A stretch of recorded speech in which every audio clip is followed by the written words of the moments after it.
Hi friends, good morning. Welcome to Fatima channel. எல்லாரும் எப்படி இருக்கிறீங்க? கண்டிப்பாக நீங்கள் எல்லாருமே நல்லா இருக்கணும். எவ்வளோ கஷ்டம், எவ்வளோ துன்பம், எவ்வளோ வேதனைகள் வந்தாலும் அதெல்லாம் தாண்டி கடவுள் வந்து நம்மளுக்கு ஒரு ஒரு நாளைக்கும் ஒரு ஒரு மாதிரி புதுமையான லைஃப் நம்மளுக்கு கொடுக்குறாரு. அந்த நாளை நம்ம இனிமையாக கொண்டு போயிடணும். யார் எந்த டென்ஷன் கொடுத்தாலும் தூக்கி தூரமாக போட்டுட்டு நம்ம லைஃப்பை நம்ம கடந்து போயினே இருக்கணும். கஷ்டம் லைஃப்பில் வரும், சந்தோஷம் லைஃப்பில் வரும், எல்லாருக்குமே எல்லா பிரச்சனையும் வரும். ஆனாலும் அதை தாண்டி நம்ம அந்த நாள் எப்படி ஜெயிக்கிறோம், அந்த நாள் காத்தாலேருந்து சாயந்தரம் வரைக்கும் எந்த பிரச்சனையும் இல்லாமல் நம்ம தூங்குறதுக்கு போகும்போது எவ்வளோ மைண்ட் வந்து எவ்வளோ ஃப்ரீயாக இருக்குதுன்னு நம்ம அதை ஃபஸ்ட்டு நினைக்கணும். காத்தால ஏச்ச உடனே வீட்ல என்ன இருக்கோ அத வச்சு சமைக்கணும். வீட்ல என்ன இருக்கோ அத வச்சு நம்ம வாழ பழகிக்கணும்.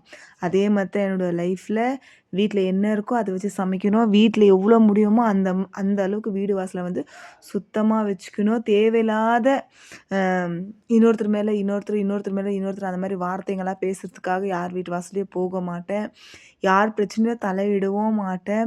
யார் என்ன பேசினாலும் அத கொஞ்ச நேரம் யோசிக்குவேன். நம்ம விளாட்டா தெரியாம நம்மள யாருனா நக்கலா பேசிட்டா கூட, அந்த இடத்துல நம்ம விட்டுடுவேன். அதுக்கப்புறம் வந்து நம்ம யோசிக்குவேன். ஏன் நம்மள இவங்க அப்படி பேசுனாங்கோ? அதுக்கப்புறம் வந்து அந்த மாதிரி நான் ரொம்ப யோசிப்பேன். காத்தால ஏய்ச்ச உடனே எப்பவுமே ஃப்ரெண்ட்ஸ் நான் மேக்கப் பண்ணிக்கணும், ஹேர் ஸ்டைல் பண்ணிக்கணும், ட்ரெஸ் ஆயிடணும், வேறு ட்ரெஸ் போடணும் அப்படியெல்லாம் கிடையாது ஃப்ரெண்ட்ஸ். நான் எப்பவுமே நைட்டியில தான் இருக்குவேன். இந்த மாரி டிஃப்ரெண்ட் டிஃப்ரெண்ட் துணி போடணுன்னா கூட கொஞ்சம் யோசிக்குவேன். ஏன்னா நான் இருக்கிற ஏரியா அந்த மாதிரி.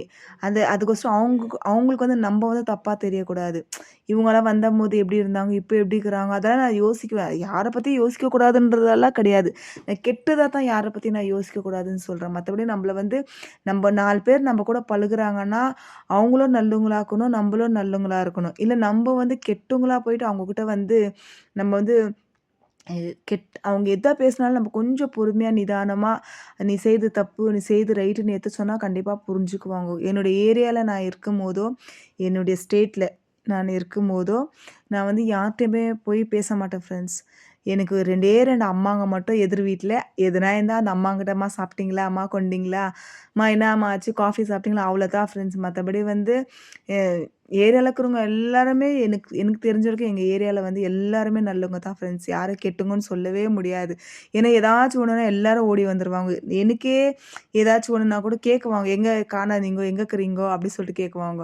எனக்கு வந்து எல்லாருக்கும் ரொம்ப பழகணும், ரொம்ப ஆசை ஃப்ரெண்ட். ஏன்னா ரொம்ப நான் அடிபட்டு, மிதிப்பட்டு தான் எல்லாத்தையும் வீடு வாசல் எல்லாத்தையும் வித்துட்டு, அதுக்கப்புறம் இங்க வந்து வீடு வாங்கி, நான் வந்து இந்த ஊர்ல ஐ மீன் பெங்களூர்ல நான் வந்து ஸ்டே இருக்கிறது. ஏன்னா, அ என்னுடைய ஏரியா பத்தி சொல்லணும்னா, எல்லாரும் அவங்கவங்க பாட்டுக்கு அவங்க இருக்குவாங்க ஃப்ரெண்ட்ஸ். யார்கிட்டயும் யார் கதையும் பேசுறதுக்கெல்லாம் போமாட்டேன். நான் இருக்கிற ஏரியா மட்டும் நான் சொல்றேன். அ அங்கங்க வந்து லேடீஸ் எல்லாம் கேங் கட்டி நிக்குவாங்க தெரியுங்களா? பேசுறது அந்த மாரி எல்லாம் கிடையாது ஃப்ரெண்ட்ஸ். அவங்கவங்க வீட்ல அவங்கவங்க இருக்குவாங்க. வேணும்னா உங்களுக்கு நான் காத்தால, மத்தியானம், சாயந்தரம் வீடியோ உங்களுக்கு எடுத்து காட்டுறேன் பாருங்க. எங்க ஏரியா வந்து கிளீனா இருக்கும். யாருமே வீட்டு வாசல்லலாம் உட்கார மாட்டாங்க. உட்காந்தா நான் ஒண்டி தான் ஃப்ரெண்ட்ஸ் எங்க வீட்டு வாசப்படியில உட்காந்துன்னு இருப்பேன். ஏன்னா ஜோய்மா வெளிய கட்டி போடுறேன் இல்லைங்களா? அதனால வெளிய கொஞ்ச நேரம் நான் உட்காந்துன்னு இருப்பேன். அப்ப 2 பேர் 3 பேர் அம்மாங்க மட்டும் தான் எனக்கு இப்போ எனக்கு 40 இயர்ஸ்னா, அந்த அம்மாங்களுக்கெல்லாம் ஒரு 50 இல்ல 60 அந்த மாரி கொஞ்சம் ஜாஸ்தி வயசு தான். ஆ ஒரு ஒரு மாரி ரொம்ப ஹாப்பியா இருக்கும் எங்க ஏரியா. அந்த கத்தலு, கூச்சலு, சண்டை அந்த மாரி எதுவுமே கிடையாது ஃப்ரெண்ட்ஸ். ஏன்னா லைஃப்ல வந்து நம்ம எல்லாமே தாண்டி தான் நம்ம வந்திருக்கோம். எல்லாத்தையுமே சகிச்சுக்க நம்ம பழகிக்குவோம்.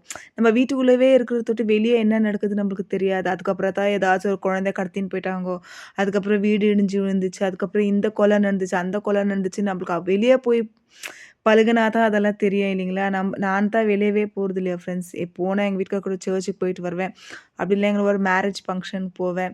அவ்வளோதான் ஃப்ரெண்ட்ஸ். அவரு இல்லாம வேற எந்த ஒரு ஃபங்ஷனுக்கும் நானு போனதே கிடையாது. அப்படியே போனேன்னா ரொம்ப திக்கான ஃப்ரெண்டு, திக்கான ரிலேட்டிவ் இல்ல பக்கத்து வீட்டுக்காரு அந்த மாரி இருந்தா ஒண்டியா போயிட்டு வந்துருவேன்.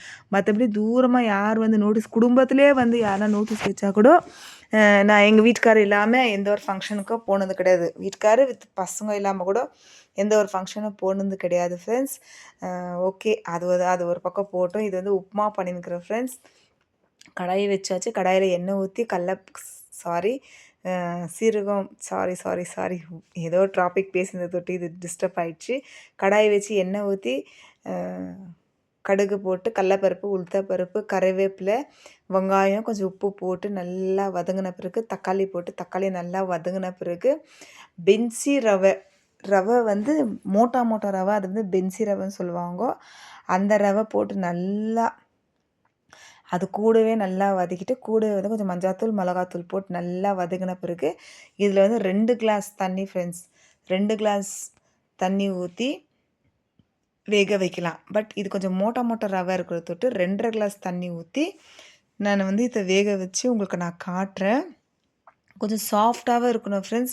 ஒரு ஒருத்தர் வந்து நல்லா உதிரி உதிரியாக செஞ்சு அது மேலே குழம்பு ஊற்றி சாப்பிடுவாங்க. சில பேர் சாஃப்டாக பண்ணி கொஞ்சம் சட்னி சைடில் வச்சு சாப்பிடுவாங்க. இது எதுவுமே இல்லாமல் ஒரு பிரியாணி சாப்பிட்டா எப்படி இருக்கும் டேஸ்ட்டு, அந்த மாதிரி இருக்கும் ஃப்ரெண்ட்ஸ் இந்த உப்புமாவு. ஏன்னா இதில் இஞ்சி பூண்டு பேஸ்ட் ஒண்டி தான் போடல, மற்றபடி எல்லாமே இதில் இருக்குது.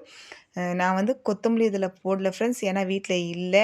காரம் உப்பு டேஸ்ட்டெல்லாம் கரெக்டாக இருக்குதான்னு பார்த்தேன். ஆல்மோஸ்ட் இது வந்து ஃபுல்லாகவே காரம் உப்பெல்லாம் கரெக்டாக இருக்குது. இதை வந்து மூடி போட்டு நம்ம வேக வச்சு எடுத்துக்கலாம். இது நல்லா வேகணும் ஃப்ரெண்ட்ஸ். இது நார்மல் உப்புமா செய்கிற மாதிரி கிடையாது, இது நல்லாவே வேகணும்.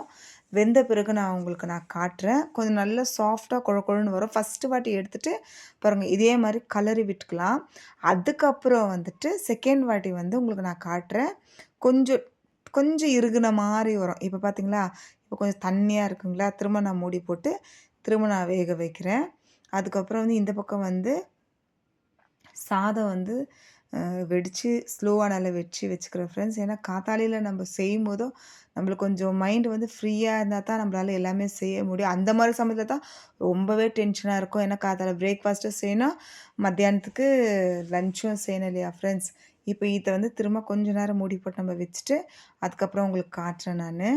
ஏன்னா மூடி போட்டுக்கிறதுக்கு நம்ம அப்படியே விட்டுட்டோம்னா தீஞ்சிடும். ஒரே பக்கத்தான் வெந்திருக்கும், மேலெல்லாம் வேகாத இருக்கும். ஒரு 2 வாட்டி 3 வாட்டி நம்ம திருப்பி திருப்பி திருப்பி விட்டோம்னா கூட ஈஸியாக வெந்துடும். சுட சுட சாதம் ரெடியாக வெடித்து வச்சுருக்கிறேன்.